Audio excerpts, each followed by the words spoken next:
جو لوگ اللہ پر ایمان لائیں کہیں کہ ہمارا رب اللہ ہے، پھر اس پر جم جائیں، ان پر فرشتوں کا نزول ہوتا ہے، نہ کوئی غم کرو نہ خوف، خوشیاں مناؤ جنت کی جس کا تم سے وعدہ کیا گیا تھا۔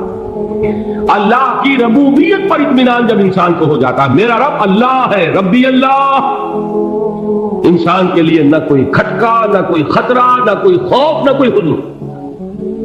جو کچھ ہو رہا ہے کس کے اذن سے ہو رہا ہے؟ اللہ کے اذن سے۔ اللہ کے اذن کے بغیر پتہ تک نہیں ہلتا۔ یہ کوئی اندھا بہرا مادہ نہیں ہے جس سے مجھے کوئی خوف ہو۔ اندھا بھینسا چلا رہا ہو اس سے تو ڈرنے کا ہر انسان کو ڈرنا چاہیے، نہ معلوم کس کو ٹکر مار دے، لیکن نہیں، اس کائنات کو چلانے والا ایک سمیع و بصیر خدا ہے۔ وہ جو میرا دوست ہے، میرا ولی ہے، اللہ ولی الذین آمنوا یخرجہم من الظلمات الی النور، اللہ اہل ایمان کا ولی ہے، ساتھی ہے، پشت پناہ ہے، مددگار ہے، حمایتی ہے۔ بتائیے جسے یقین ہو جائے کہ اللہ میرا مددگار، اللہ میرا محافظ، اللہ میرا پشت پناہ، اللہ میرا حمایتی، اس کے لیے کوئی خوف ہوگا؟ اس سے کوئی ڈر ہوگا؟ میں مثال دیا کرتا ہوں ایک بہت سادہ، پنجاب کے دیہات کی۔ تو بڑا چودھری ہے اور کوئی غریب کسان ہے، اس غریب کسان کی کہ جانوروں کو ہر وقت اندیشہ ہوگا چوری کا، کوئی میری بھینس کھول کر نہ لے جائے، کوئی میرا بیل کھول کر نہ لے جائے۔ لیکن جس کے بارے میں یہ سب کو معلوم ہو کہ وہ جو بڑا چودھری ہے وہ اس کا دوست ہے، اس کی بچیا کو کوئی خوف ہوگا؟ اس کی بھینس پر کوئی ہاتھ ڈالے گا؟ اسے کوئی اندیشہ ہوگا؟ نہیں۔ کیوں؟ کہ وہ بڑا چودھری، بڑا اس کا یہاں کا سردار، جاگیردار، سب کو معلوم ہے وہ میرا دوست ہے، کوئی میرے خلاف اقدام نہیں کر سکتا۔ اس دنیا میں یہ چھوٹی سی بات اگر آپ کے دلی اطمینان اور سکون کا باعث بن سکتی ہے تو ذرا تصور کیجئے۔ میں لفظ تصور استعمال کروں گا صرف اس لیے کہ اس کا ہم جس کو کہتے ہیں ادراک اور شعور کر نہیں سکتے، اگر کے ساتھ کر سکتے۔ اگر یقین ہو کہ اللہ میرا مددگار اور یقین ہو کہ اللہ ہر آن میرے ساتھ ہے، پھر کوئی خوف؟ کس کا خوف؟ کوئی شے اللہ سے بالا تر ہے؟ کوئی قوت اس سے زیادہ طاقتور ہے؟ کوئی اس کے ارادے کو بدلنے والا ہے؟ کوئی اس کی مشیت کے آڑے آنے والا ہے؟ یہی بات ہے جو حضور نے فرمائی، یہ ایمان کا حاصل ہے لب لباب، کہ دیکھو اچھی طرح اس بات کو ذہن نشین کر لو، اگر تمام انسان مل کر تمہیں کوئی نقصان پہنچانا چاہے نہیں پہنچا سکتے مگر جو کچھ اللہ نے لکھ دیا ہو، اور تمام انسان مل کر تمہیں کوئی نفع پہنچانا چاہے نہیں پہنچا سکتے مگر وہ شے جو اللہ نے طے کر دی۔ آپ پھر میں کہوں گا ذرا تعریف کیجئے، اسے فرض کیجئے، اسے سوچئے۔ اگر اس حدیث پر ہمارا دل ٹھکا ہوا ہو تو کسی سے ڈر ہوگا؟ یہ مجھے نقصان نہ پہنچا دے، یہ میری رپورٹ خراب نہ کر دے، یہ میری انکریمنٹ نہ رکوا دے، یہ میرا یہ نہ بگاڑ دے، یہ میرے یہ نقصان نہ پہنچا دے۔ اس کا ڈر، اس کا ڈر، اس کا خوف، اس کی خوشامد، اس کے لیے جا کر طرح طرح سے اپنی عزت نفس کو ذلیل کروانا اس کے سامنے، یہ سب کچھ کیوں کرتا ہے انسان؟ جب سمجھتا ہے کہ اس کے ہاتھ میں میرا کوئی نفع ہے، اس کے ہاتھ میں میرے لیے کوئی ضرر ہے، یہ مجھے کوئی گزن پہنچا سکتا ہے، یہ مجھے کوئی نقصان پہنچا سکتا ہے، یہ میرا کوئی کام بنا سکتا ہے، یہ میری کوئی ضرورت پوری کر سکتا ہے، اسی کا نام شرک ہے۔ جہاں آپ نے یہ سمجھا کہ غیر اللہ کے اندر کوئی طاقت موجود ہے وہی شرک ہے۔ بتوں سے تجھ کو امید ہے، خدا سے نہ امیدی، مجھے بتا تو صحیح اور کافری کیا ہے؟ شرک تو یہ ہے جس پر بھی تمہیں یہ خیال ہے کلمہ ہے، یہ کلمہ سوم لا حول ولا قوت الا باللہ، ذرا اس پر دل کو کبھی اگر آپ تصور کریں، پھر فرض کریں، دل ٹھک جائے، اس پر کوئی طاقت نہیں۔ یہی بات تھی جو شیخ عبد القادر جیلانی رحمۃ اللہ علیہ نے اپنی وصیت میں اپنے بچے سے کہی۔ 11ویں دینے والے ہیں لیکن حضرت شیخ عبد القادر جیلانی کی وصیت اور تعلیمات کو کتنے لوگ نہیں جانتے ہیں؟ یہ جن مقامات تک پہنچے ہیں وہ کس چیز کی بدولت پہنچے؟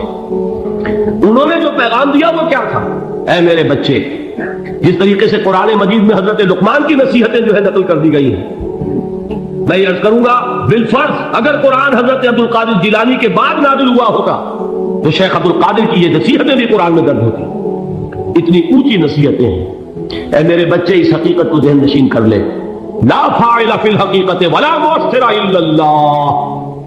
اس کائنات میں نہ کوئی فاعل حقیقی ہے نہ مؤثر حقیقی ہے سوائے اللہ. کسی شے میں کوئی تاثیر نہیں اگر اللہ نہ چاہے. آگ جلا نہیں سکتی اگر اللہ نہ چاہے. پانی ڈبو نہیں سکتا اگر اللہ نہ چاہے. زہر ہلاک نہیں کر سکتا اگر اللہ نہ چاہے. کوئی کس فائدہ نہیں پہنچا سکتی اگر اللہ نہ چاہے. تو در در پہ کیوں سر جھکاتے ہو؟ در در پر کیوں جبیسائی کرتے ہو؟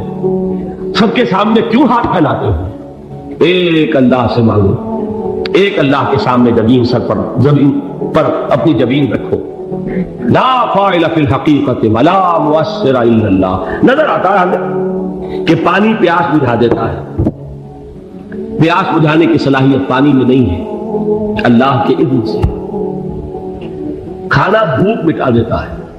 بھوک مٹانے کی صلاحیت کھانے میں نہیں ہے, اذن رب میں. دیکھیے یہی یقین تھا. حضرت موسیٰ علیہ السلام کا واقعہ یاد کیجئے. سامنے سمندر آ گیا, قوم دیکھتی ہے پیچھے کہ گرد و غبار کا طوفان ہے. معلوم ہوا کہ فرعون اپنے لشکر سمیت آ گیا. لشکر جب چلتا تھا تیز رفتاری کے ساتھ تو گرد و غبار کا جو طوفان اٹھتا تھا اس کا تصور کیجیے. اور لمحہ بلمحہ وہ قریب آ رہا ہے. پوری قوم نے کیا کہا؟ اے موسیٰ انا لمدرکون, اے موسیٰ ہم کو پکڑے گئے. قرآن مجید میں تو یہاں وہ باتیں نہیں لکھی ہے, لیکن تورات میں یہ درج ہے کہ بنی اسرائیل جھگڑنے لگے, دست و گریبان ہو گئے موسیٰ کے ساتھ. موسیٰ نے یہ فرمایا لا کر, اس سے تو ہم ہی بہتر تھے. وہاں کھانے کو ملتا تھا, زندگی تو تھی, بیدار ہم کر رہے تھے, موت تو نہیں تھی. اب جو کچھ ہوگا اس کا تصور کرو, جس طریقے سے ہمارے ٹکڑے اڑائے جائیں گے. تو لڑ رہے ہیں حضرت موسیٰ علیہ السلام سے. یہ تورات کی تفصیل ہے. قرآن میں صرف اتنا آیا ہے, پریشان ہو کر انہوں نے کہا انا لمدرکون, موسیٰ کو پکڑے گئے. اس وقت موسیٰ کا جواب کیا ہے؟ کلا ان معی ربی سیہدین. نہیں, میرے ساتھ میرا رب ہے, وہ راستہ دے گا. بتائیے کہاں راستہ نظر آ رہا ہے؟ یہ ہے ایمان بالغیب. راستہ نظر نہ آئے تب اللہ پر یقین ایمان ہے. جیب میں پیسے ہو تب دل کو اطمینان ہے. تو ایمان کس پر ہوا؟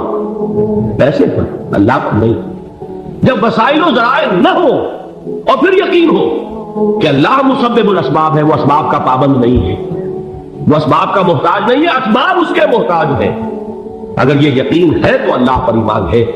یہ نہیں ہے تو تمہارا ایمان اسباب پر ہے, وسائل پر ہے, ذرائع پر ہے, مادیات پر ہے, اللہ پر نہیں.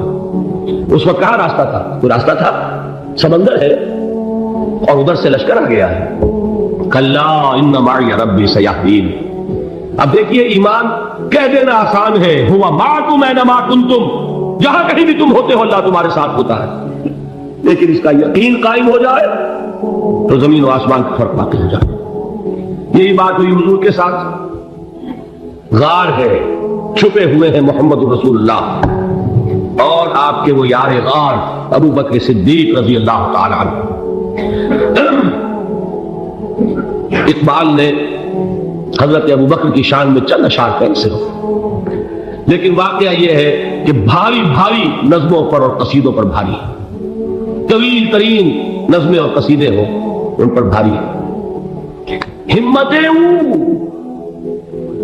ابو بکر کی ہمت جو ہے, کشت ملت را جو اب جیسے بارش سے کھیتی اپجتی ہے, ابو بکر کی ہمت اور عظیمت اس امت کو اسی طرح سینچنے والی ہے. ثانیے اسلام و غار و بدر و قب, وہ دوسرے تھے اسلام میں, دوسرے. پہلے کون تھے؟ انا اول المومنین, حضور فرماتے ہیں سب سے پہلا ایمان لانے والا میں. دوسرے ابو بکر. ویسے ہمارے ہاں یہ چلتا ہے اختلاف, حضرت علی پہلے ہیں کہ حضرت ابو بکر پہلے ہیں, لیکن اس میں بڑی خوبصورت تطبیق قائم کی ہے علماء نے اور بہت صحیح ہے. چار کے بارے میں فیصلہ ہی مت کرو کہ کون پہلے. ان کی ایک عجیب تقسیم کرتی ہے. آزاد مردوں میں, بالغ مردوں میں سب سے پہلے ابو بکر, بچوں میں سب سے پہلے علی, خواتین میں سب سے پہلے خدیجہ، اور غلاموں میں سب سے پہلے زید بن حارثہ۔ بڑی پیاری تقسیم ہے، یہ چاروں ہی پہلے ہیں، ہر ایک کے لیے ولیت ہے۔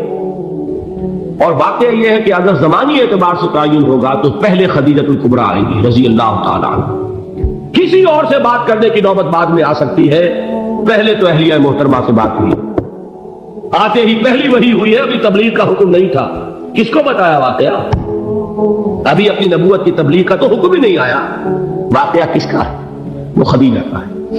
جب کہا ہے کہ خشیت علی نفسی، مجھے اپنی جان کا اندیشہ ہے، تو کیا جواب دیا خدیجہ نے رضی اللہ تعالی عنہا؟